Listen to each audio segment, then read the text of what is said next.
Welcome to Raksha academy दोस्तों। अपनी रट्टा मार के टॉपिक पे डायरेक्ट क्या मेंशन, वित्तीय संस्थाओं में हम सबसे पहले अपना केंद्रीय बैंक देख, कौन सा? भाई रिजर्व बैंक की स्थापना कैसी? तो हिल्टन यंग कमेटी की सिफारिश पर आरबीआई एक्ट 1934, आरबीआई एक्ट 1934 के तहत कैसा? 1 अप्रैल 1935।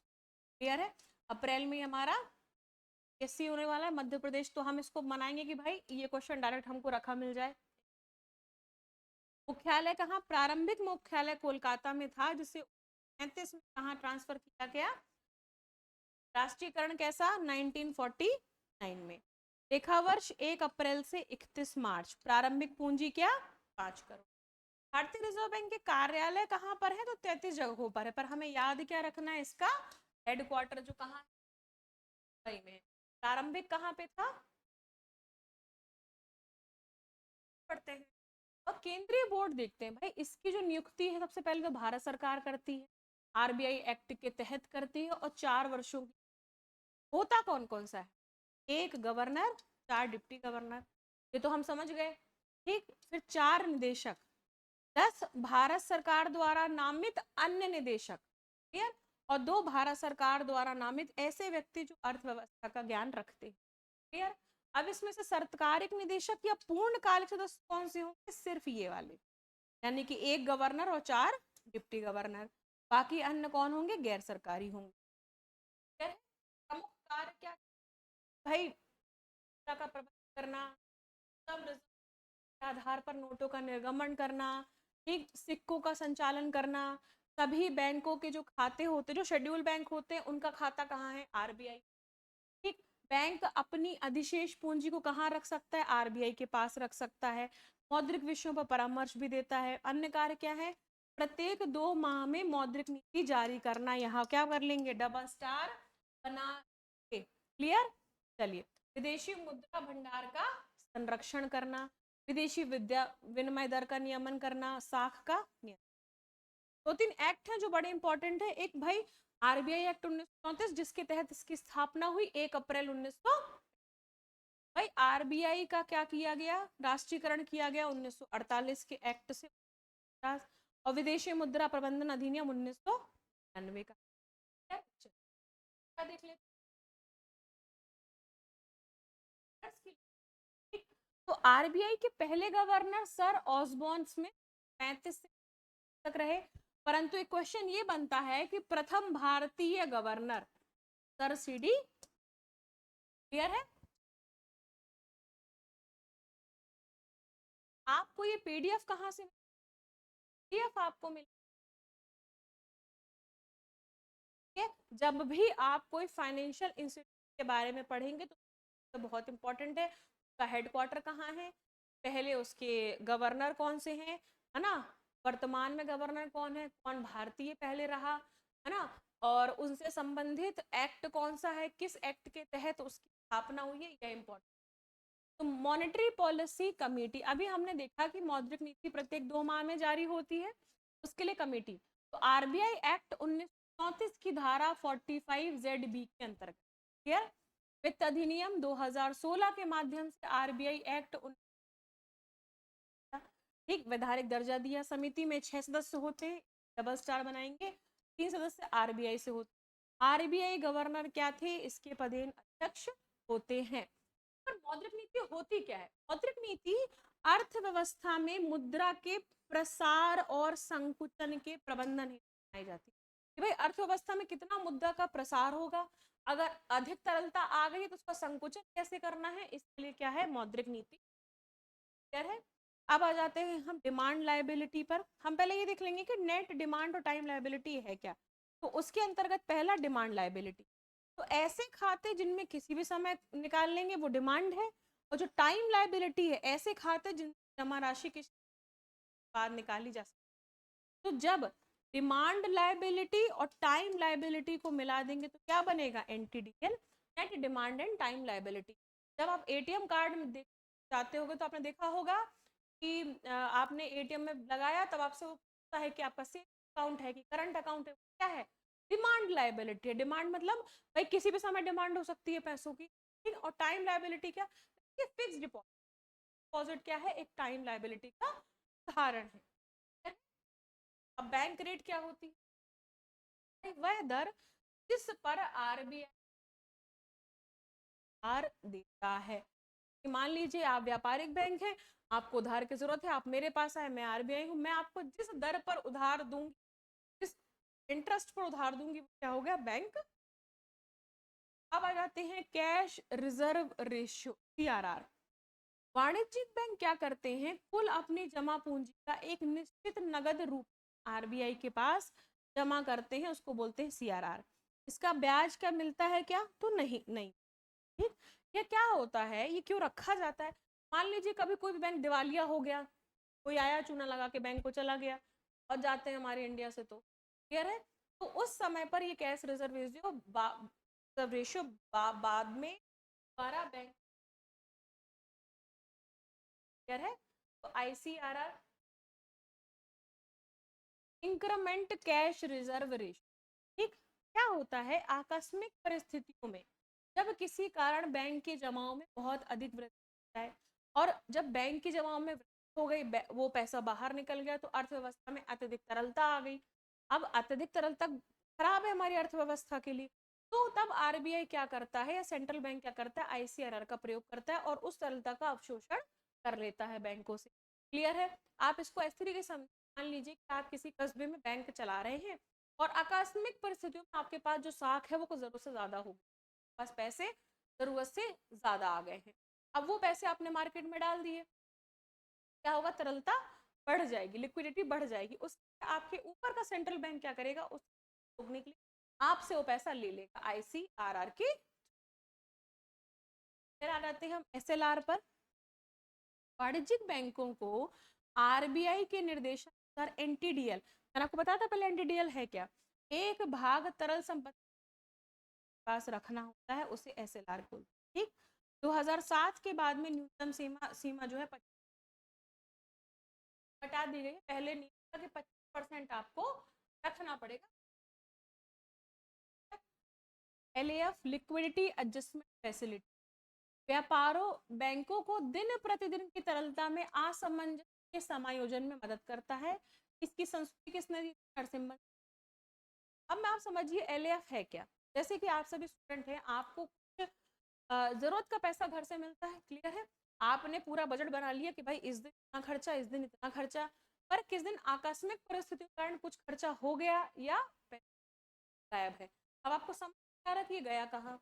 अब आपको अपना एक डायरी बनाई होगी आपने, उसमें आपको लिखना भी है कि भाई कैसे पैसा गया। पेरेंट्स पूछते हैं भाई इतना पैसा दिया कहाँ खर्च, तो आपको बताना भी है। उस समय क्या होता है, ये सुविधा है के तहत दिन प्रति थोड़े बहुत ऊपर नीचे एडजस्टमेंट को आसामंजस्य क्या कर सके, एडजस्ट कर सके, बोलते हैं। प्रतिदिन की तरलता की बात कर रहे हैं हम, कह रहे रेपो रेट क्या था, रेपो रेट की शुरुआत जो है यूएसए में हुई, परंतु भारत में शुरुआत 1992 में। क्या होता है, जिस पर आरबीआई प्रतिभूतियों के आधार पर वाणिज्यिक बैंकों को अल्पकालीन समय देता है। प्रतिभूति मतलब सिक्योरिटी के बेसिस पर कैसा ऋण, अल्पकालिक। अब रेपो और ओएमओ क्या होता है, ओएमओ यानी कि आप इसमें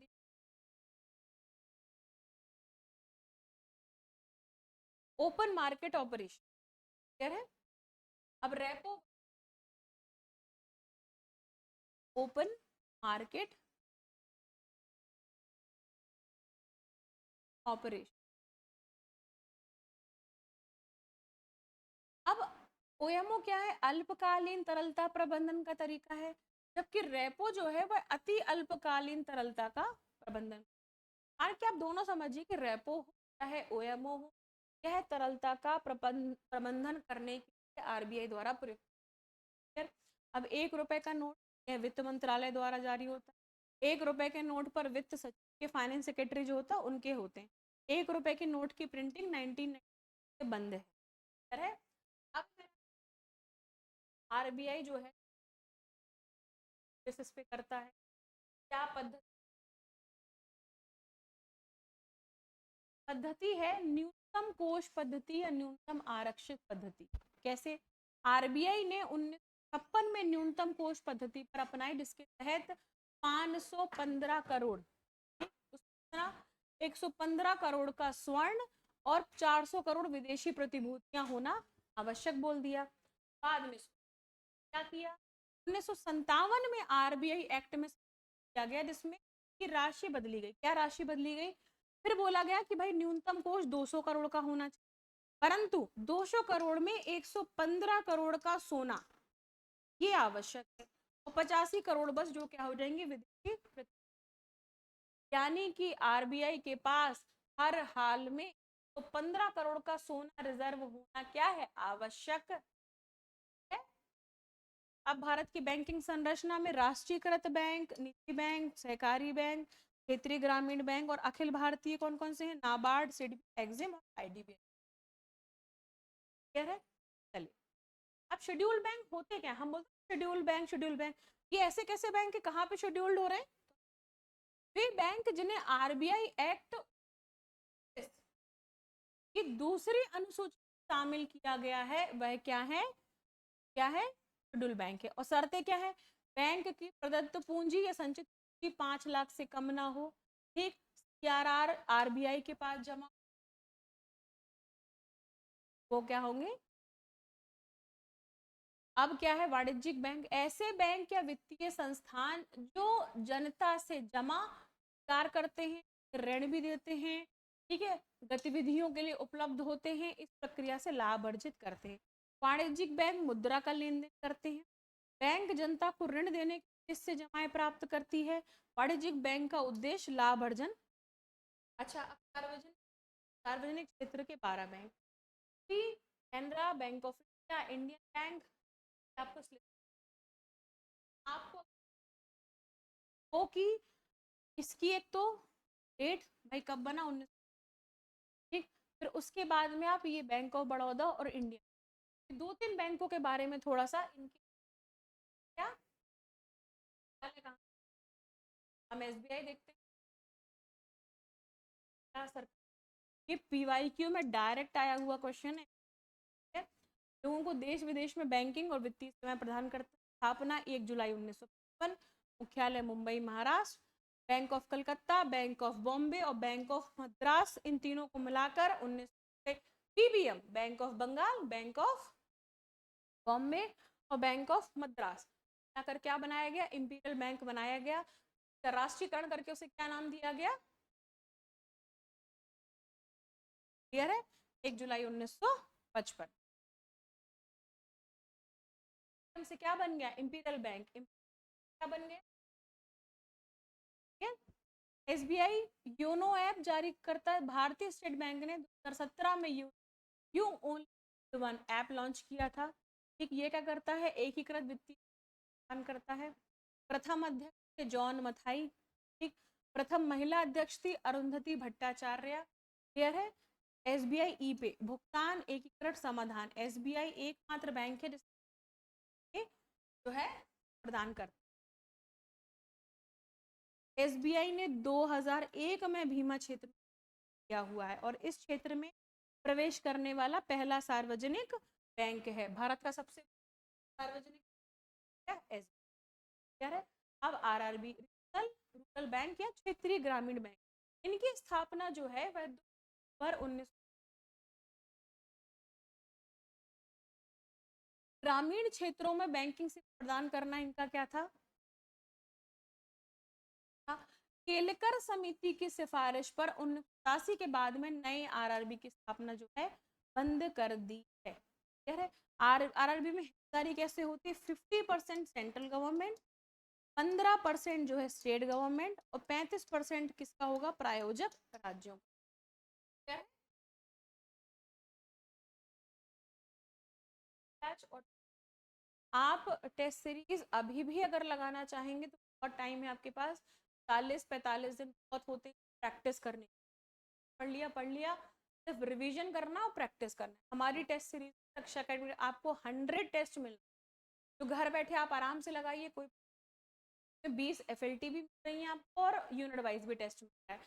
कहीं पर भी आपको 8, ध्यान से सुनिए, यूनिट 8, यानी कि करंट अफेयर्स वाली यूनिट के लिए एक से दो ज्यादा पेपर नहीं मिले, परंतु हमारे यहाँ यूनिट 8 में आपको 7 से 8 पेपर पूरे पूरे मिल रहे हैं, यानी कि 700-800 क्वेश्चन किसके, सिर्फ करंट अफेयर्स